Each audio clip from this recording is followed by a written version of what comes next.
Last October, I took a month-long trip to Japan and Korea with friends. And during that trip, I had a lot of thoughts about identity.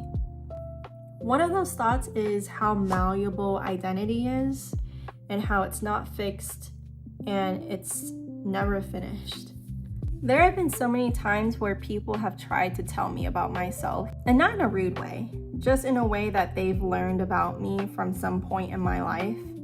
It really shows up in the older friendships that I have where people have known me for a while and they are quick to tell me how I would react in a situation, or they're quick to tell me things that I like.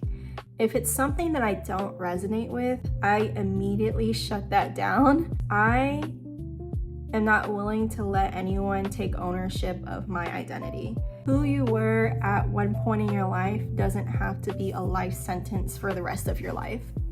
You can accept that you were that person without making it your identity. As I've gotten older, I've become more confident in owning who it is that I am and making sure that I know myself best.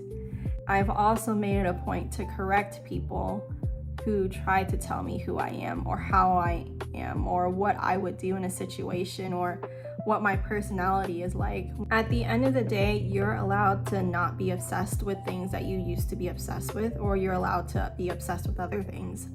You're allowed to not like the things that you used to like and like other things. You're allowed to change. The point isn't that we arrive at some final point of who we are and who we want to be. That's not really the point of identity. The point of identity is becoming that person. As you go from one point to another, that whole journey of tinkering and figuring out what it is that you like and discarding of things that you don't like and whatnot, that whole journey of becoming is your identity. You know what I mean? As you learn things about yourself, as you filter through things, as you meet new people, as you travel to new places, you learn things about yourself that you wouldn't have otherwise known. And you adjust. Maybe you liked steak. You've had steak for a while, and now you don't like steak. Now you like chicken. I don't know. It could be anything as small as that into as big as your perspective on life. That can change too. I could change my opinion on this tomorrow. That might come off as fickle to some people, but when you give yourself the opportunity to change your identity, to adjust your identity, to edit your identity, you actually become more of you. More importantly, nobody who knew an older version of yourself gets to decide who you are now. That's just not the case. The second thing that I thought about was how unique identity is to you and the curation of identity. You have a unique combination of hobbies, music, books, shows, even people. You have a unique perspective. All of these things kind of mold together to be the identity that is uniquely yours. You're like your own museum of yourself. As you start to pick and choose things that can stay in the museum, you are building who you are.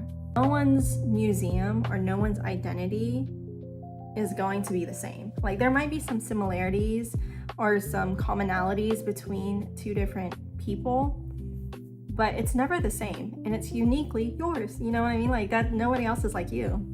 The other note I had is identity is a choice. Most people stay in the mold that other people have built for them because it's easier.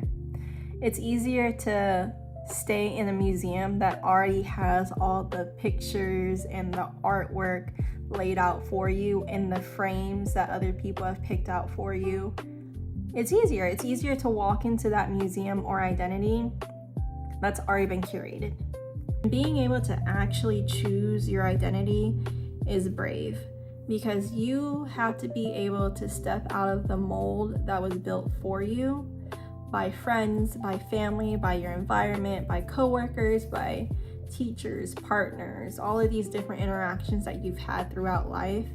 You have to have the courage to step out of that mold and build a new one for yourself. Being able to make that choice and be decisive about it, to say that this is not really aligned with the type of person I am or who I am, and being able to step out of that and build your own mold for yourself is brave. It's very courageous.